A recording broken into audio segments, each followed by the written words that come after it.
할렐루야. 목소리가 오늘도 나오네요. 감사합니다.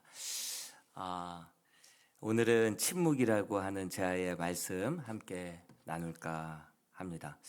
우리가 살아가다 보면 참 이해되지 않을 그런 상황들이 때로 있습니다.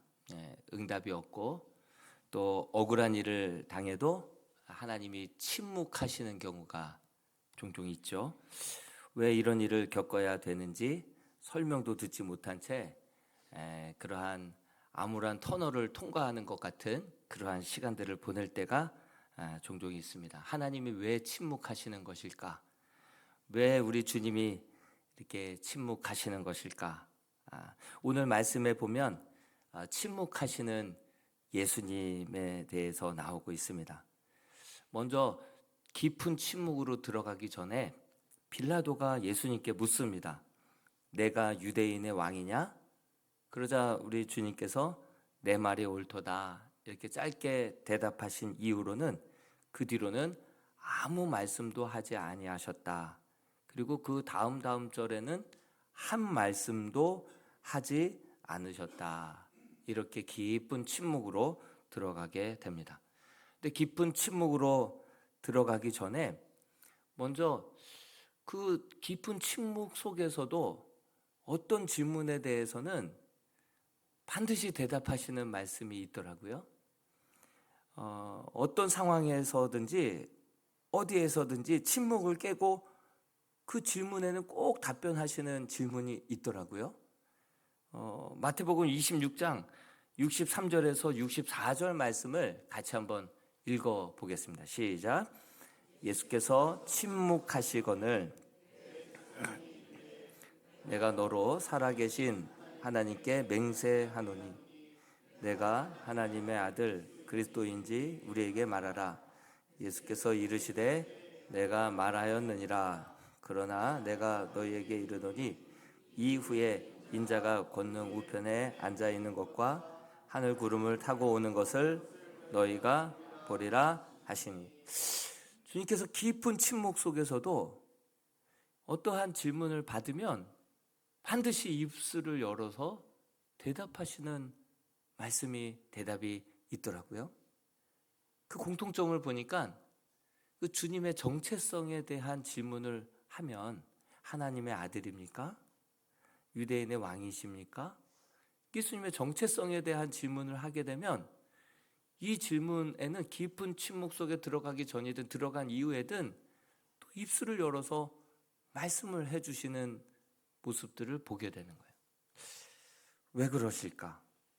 왜 그러실까? 내 말이 옳도다. 내가 말하였느니라. 왜 예수님께서는 이렇게 이 질문에 대해서만큼은 반드시 답변하신 것일까?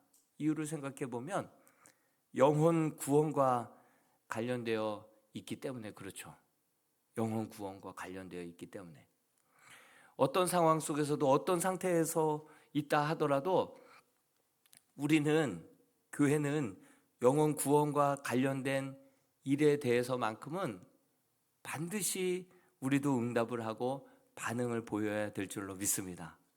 우리 교회가 정말 깊은 침묵 가운데 우리가 어려운 가운데 있다 하더라도 아무리 바쁜 가운데 중요한 일들 가운데 있다 하더라도 진정 영혼을 구원하는 그 일이 가장 본질적인 사명이고 가장 첫 번째 되는 사명이 될 수 있게 되기를 주님의 이름으로 간곡히 부탁드립니다. 우리 재정을 사용하는 데 있어서든 행사에 있어서든 최우선순위가 되어야 될 것은 영혼 구원. 영혼 구원에 있어서만큼은 우리 하던 일도 내려놓고서라도 정말 집중하고 거기에 전념할 수 있는 그러한 주님의 마음을 정말 본받은 그러한 성도와 그러한 교회가 될 수 있게 되기를 간절히 축원드립니다. 그리고 나서 이제 주님께서는 깊은 이제 침묵 가운데로 들어가시죠. 대제사장들과 장로들이 수많은 거짓 고소들을 할 때 우리 예수님께서는 12절에 보니까 아무 대답도 아니하셨다. 14절에 보니까 한마디도 대답하지 아니하셨다. 어금니를 꼭 깨물고 계시는 듯한 모습입니다. 총독 빌라도가 크게 놀랄 정도로 예수님은 침묵하셨다 기록하고 있습니다. 왜 침묵하신 것일까요? 예수님이 왜 침묵하신 것일까? 한 세 가지 이유를 살펴볼까 합니다. 첫 번째로는 자기 변명을 하지 않기 위한 침묵이었죠. 자기 변명을 하지 않기 위한 침묵. 이 빌라도가 깜짝 놀란 이유가 뭐겠어요? 보통 사람들이 억울한 일을 당하게 되고 억울하게 재판정에 서게 되면 자기 변호에, 자기 변명에 참 말이 더 많아지는 것을 보게 됩니다. 근데 주님 참 억울한 상황임에도 불구하고 한 말씀도 답변 안 하시는 거예요. 더 불리하죠. 본인한테는 엄청 불리하죠. 예? 다 인정하는 것과 진배 없는 거 아니겠어요? 근데 아무 말씀 안 하는 거 보고 오히려 다른 사람들과는 좀 다르다. 그래서 크게 놀랐다 이렇게 기록하고 있죠. 참으로 어이없는 재판 상황 아니에요? 예? 참 가장 시대에 가장 악한 사도신경에 아주 유일하게 등장하는 본디오 빌라도 그 총독에게 예수님이 죄가 없으신 의로우신 그 주님이 지금 재판을 받고 있는 거예요. 재판을. 정말 어이없는 상황 아니겠어요? 누가 죄가 없으신 하나님을 재판대 위에 세울 수 있겠습니까?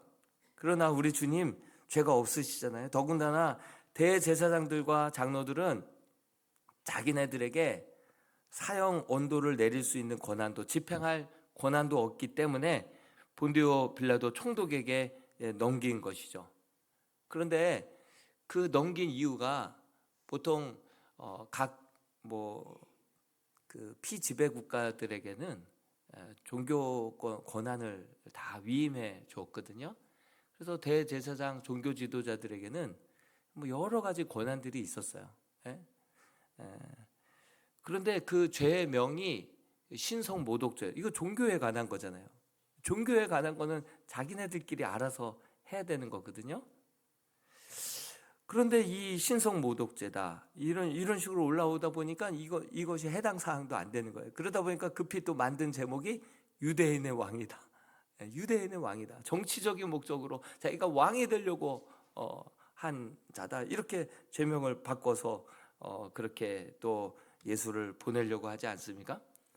근데 이 총독 이 빌라도 같은 경우에도 괜한 일로 소란이 일어나게 되면 자기가 여기까지 어떻게 올라왔는데, 수단 방법 가리지 않고 여기까지 올라왔는데 30대 시퍼런 청년 하나 때문에 내 자리가 위협을 받고 흔들릴 수 있고 여기서 마침표를 찍을 수 있다? 있을 수 없는 일이죠.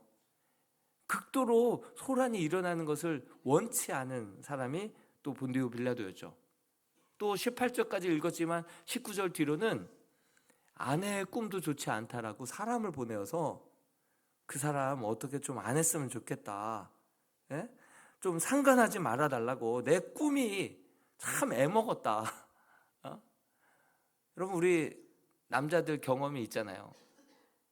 아내의 이야기를 잘 듣다 보면 자다가도 뭐가 생겨요? 떡이 생기잖아요. 아내의 영감은요 참 신묘막직해요. 아내의 촉은요 정말 무섭습니다. 이렇게 했으면 좋겠다 저렇게 했으면 좋겠다 얘기해서 그 말을 잘 들으면요 자다가도 떡이 생길 판국이죠. 아내가 사람을 보내어서 내 꿈에 애를 먹었다. 그러니 그 사람 문제만큼은 상관하지 않았으면 좋겠다. 이 일로 인하여서 예수님이 만약에 변명을 했다면 그냥 무죄가 되는 거예요. 여기에서 전곡을 찌르고 정말 뒤집기의 명수였던 예수님이 몇 가지 핵심적인 요소만 탁탁탁 집어서 이게 정치적인 이야기냐고, 이게 재판이 지금 무엇을 위한 재판이냐고 정확하게만 딱 짚어서 얘기하면 그냥 무죄가 나올 수밖에 없는 그런 상황이었죠. 근데 주님께서는 침묵하신 거예요.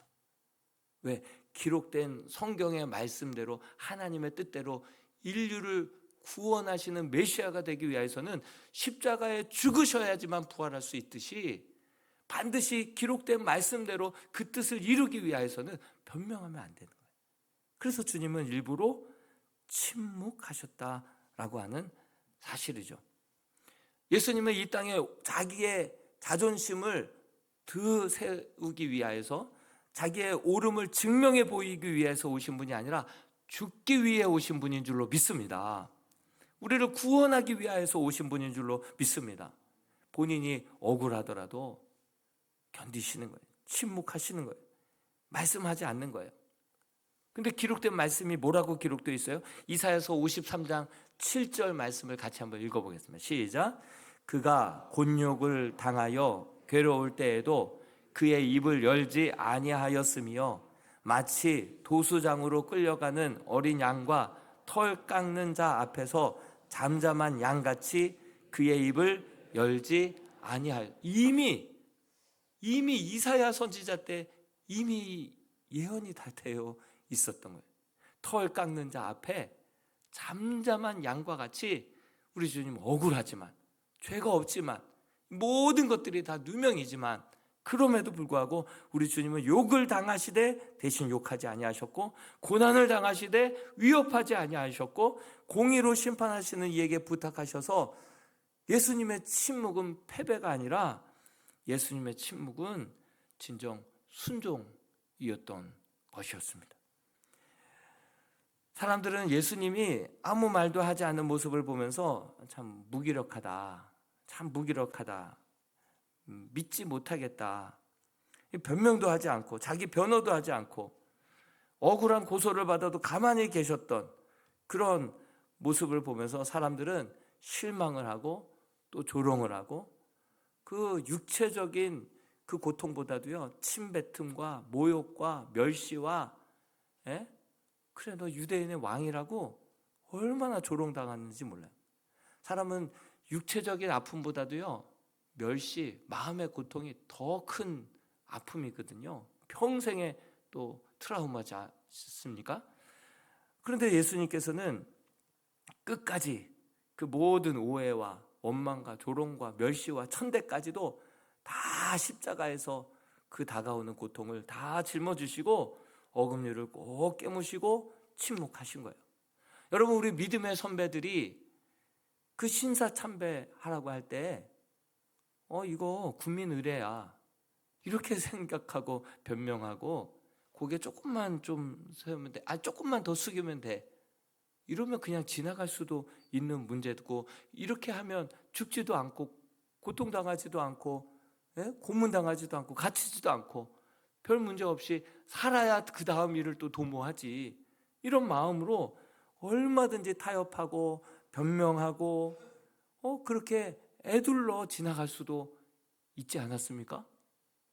근데 우리 믿음의 선배들은요, 많은 사람들이 신사참배에 동조하긴 했지만 정말 가슴이 미어 터질 정도로, 답답할 정도로, 마음 아플 정도로, 눈물 없이는 바라보지 못할 정도로 타협하지 않고 변명하지 않고 신앙의 기준을 무너뜨리지 않고 한 번도 나를 부인하시거나 그렇게 배신하지 않았던 하나님을 내가 배신할 수 없다, 그 신앙의 기준을 무너뜨리지 않고 그 한마디 때문에 살 수도 있고 안 갇힐 수도 있고 고문 안 당할 수도 있는데 변명하지 않고 애둘러 말하지 않고 그렇게 담대하게 침묵하면서, 또 때로는 내가 그니라 담대하게 정직하게 대답해야 될 때는 대답을 하면서 믿음의 지조를 지켜왔던 우리 믿음의 선배들의 그 희생과 한반도에 서려 있는 피 가운데 우리 한국교회가 세워 있는 줄로 믿습니다. 여러분, 침묵은 패배가 아니라 믿음입니다. 하나님을 믿는 그 믿음 때문에 우리 주님께서 침묵하셨던 것이죠.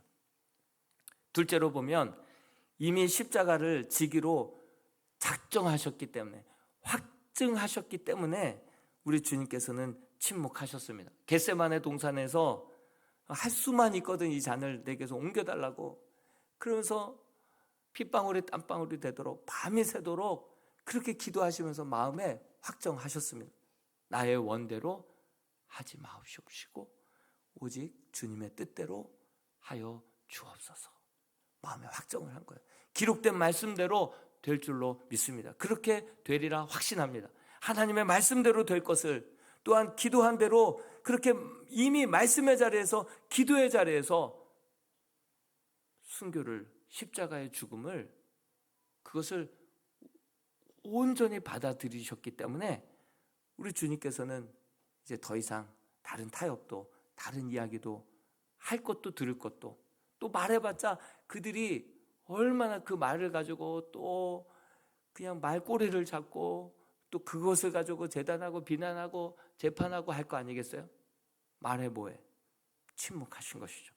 변명하지 않으셨고, 우리 주님께서 천사 12군단을 더 불러다가 그들을 쓸어버릴 수도 있었지만 그러지 아니하시고, 논리로도 그렇게 대제사장 바리새인들도 한마디도 못하게 만들어졌던 그 권세로 우리 빌라도를 그냥 논리로 그냥 진이 이겨버릴 수도 있었지만 우리 주님께서는 설명하지도 아니하시고 변명하지도 아니하시고 그대로 침묵하시면서 이미 마음에, 기도의 자리에서, 말씀의 자리에서 확증된 사실이기 때문에 더 이상 구차하게 말하지 않고 침묵하셨던 모습을 보게 됩니다.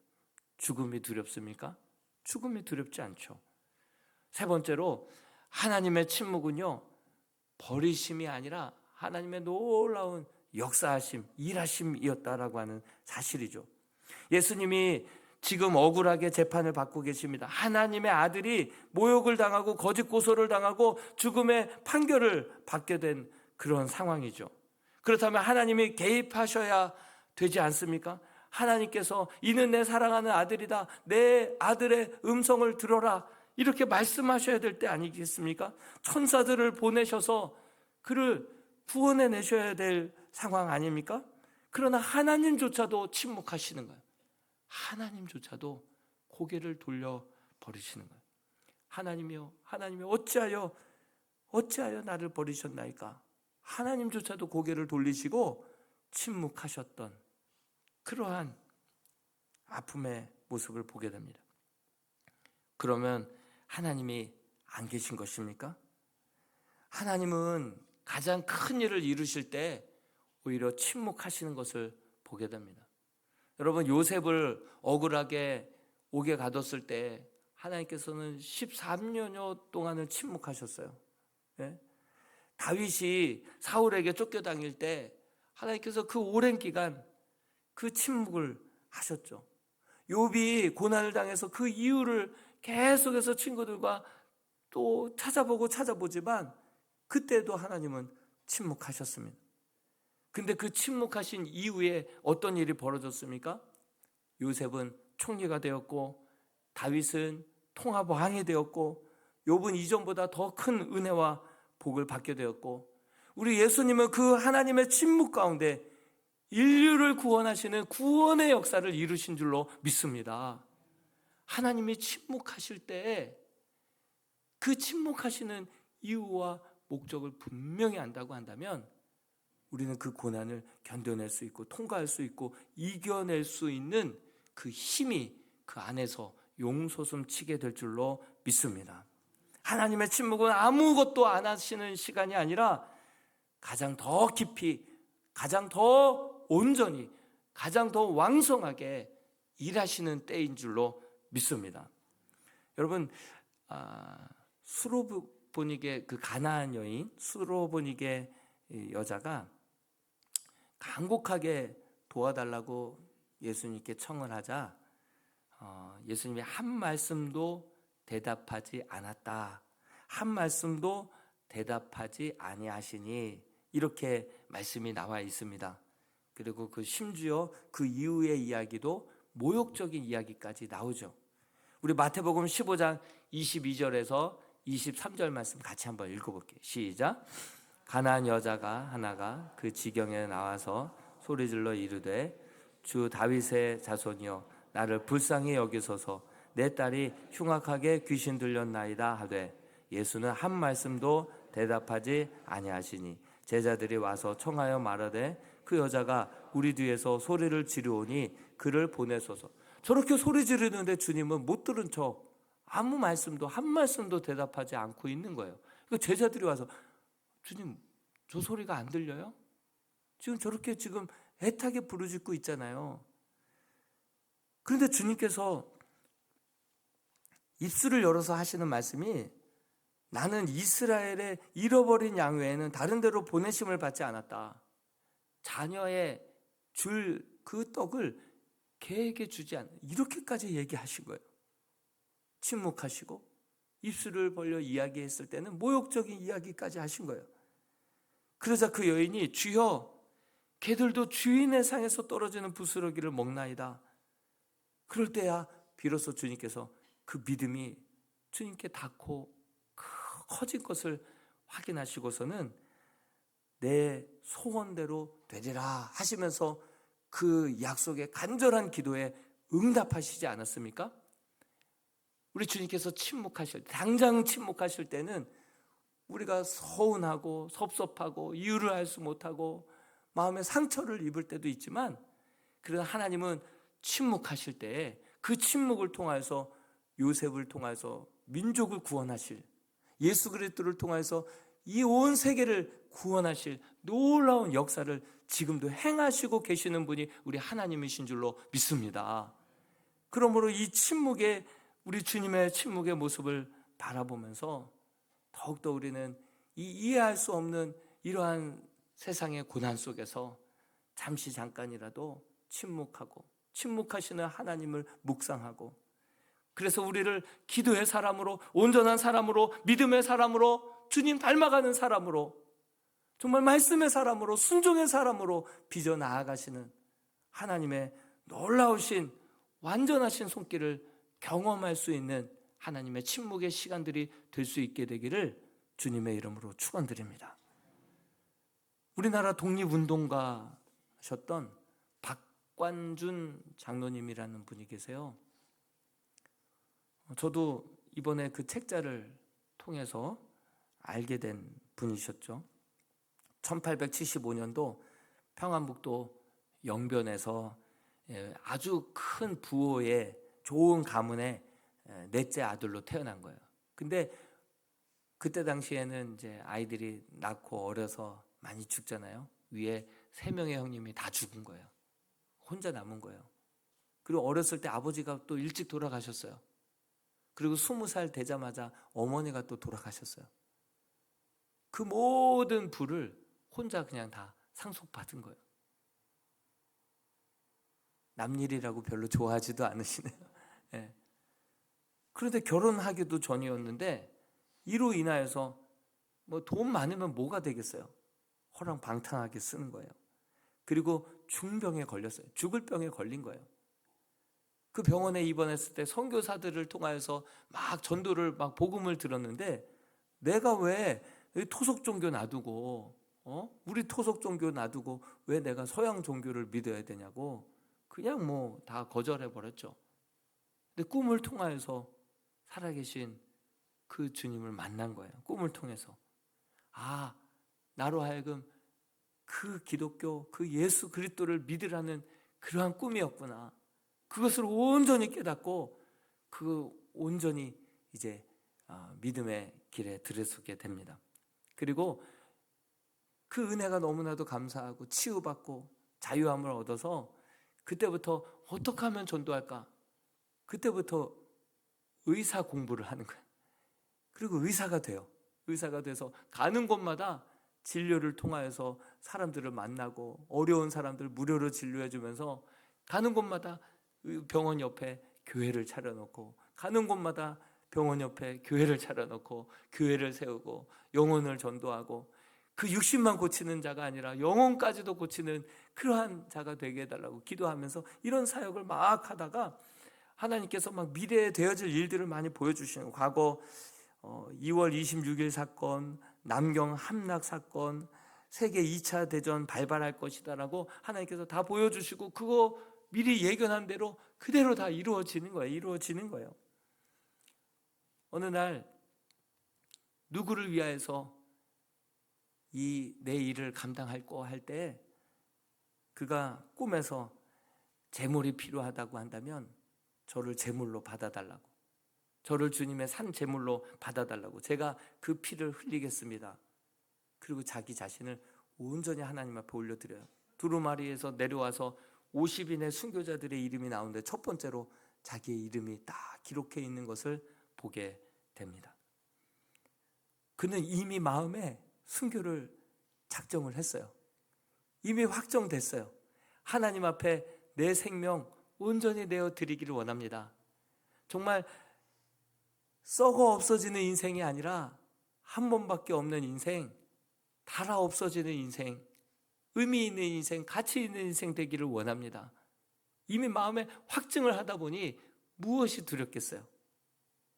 조선 촌독부에 그렇게 가서 계속해서 이제 신사참배가 이제는 압박 수위가 점점 더 높아져서 총회장까지도 섭외해가지고 이것은 국민 의례다.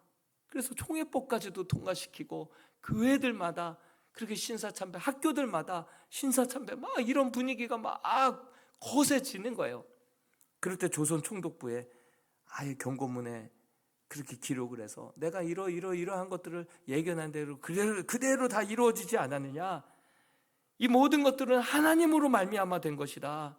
하늘에 순종해야 복을 받고 하나님의 섭리에 반역하면 화가 임하고 저주가 임한다. 너희들 하나님을 두려워할 줄 알아야 된다. 조선 총독부에다가 그 경고문을 다는 거예요. 감옥에 들어갔다 나오기를 여러 번. 이제는 안 되겠다. 일본으로 가서 일본 아예 그 핵심부에 그 심장 한가운데 이것을 알려야겠다.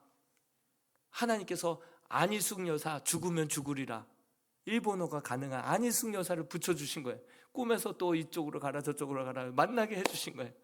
안희숙 여사를 만나가지고 같이 가서 그 검역에 걸리지 않고 국회에 방청객으로 들어가서 그곳에서 이 경고문을 내리고선 하나님을 두려워할 줄 알아야 된다. 신사참배는 우상숭배다. 더 이상 이것을 가지고 압박하지 말아라. 이렇게 크게 외쳤던 장로님이세요. 장로님. 목숨을 걸고 죽음도 두려워하지 않고 한국의 엘리야라고 얘기할. 그래서 감옥에 결국은 갇혔죠. 5년여 동안. 또 감옥에 갇혔을 때 사람들이 또 조롱하는 사람들도 있었어요. 기도할 때 그의 음식을 뺏어 먹어요. 예? 보니까 웃죠. 그냥 웃음이 나요. 그 뒤로 70일을 금식하세요. 70일이 이게 사람이 할 수 있는 금식에 하나님이 힘 주셔서 하는 금식이죠. 5년 만에 풀려나오고 이러한 일이 있은 이후에 5일 후에 너는 이제 하나님 나라에 들어가. 그대로 이루어져서 그렇게 하나님 나라에 자기의 생명을 온전히 드렸던 그러한 장로님. 그리고 이제 내일은 안희숙 여사에 대해서 죽으면 죽으리라. 그 책을 나는 살아있는, 나는 실패한 순교자다 본인은 얘기하고 다녀요. 죽으려고도 감옥에도 갇혔는데 죽으면 죽으리라 하고 들어갔는데 하나님이 또 살려주셔서 다른 사명이 있어서, 그래서 그 리얼한 이야기들을 다 증언하시고 자기 명예 부름을 받았던 안희숙 여사랑 함께 순교도 두려워하지 않고, 본인은 나는 실패한 순교자다 얘기하지만 아니요, 살아있는 순교자 안희숙 여사와 함께 동고동락을 같이 하고 신사참배에 목숨을 걸고, 그는 이미 목숨을 하나님께 드렸기 때문에 두려울 게 없는 거예요. 무서울 게 없는 거예요. 예? 그러한 믿음의 선조들이 흘렸던 피와 땀과 기도와 눈물 가운데 세워진 우리 한국교회인 줄로 믿습니다. 그를 핍박했던, 그를 조롱했던 사람들은 다 안개 거치듯이 사라져버렸고 다 멸망해 버렸죠. 그러나 하나님의 나라는 지금도 왕성한 줄로 믿습니다. 그 믿음의 고백을, 그 침묵의 그 역사 속에서 그 놀라우신 하나님의 역사를 우리가 기억하면서 같이 한번 우리 이 찬양 고백하고, 우리도 이 모든 상황 속에서도 우리가 마음에 이미 기도의 자리, 말씀의 자리에서, 결단의 자리에서 확신하고 나아갈 때 하나님 강하고 담대하게 살아가게 해 주옵소서. 이 믿음의 고백으로 우리가 나아갈 수 있었으면 좋겠습니다. 같이 한번 이 찬양 고백하고 기도의 자리로 나아갑니다.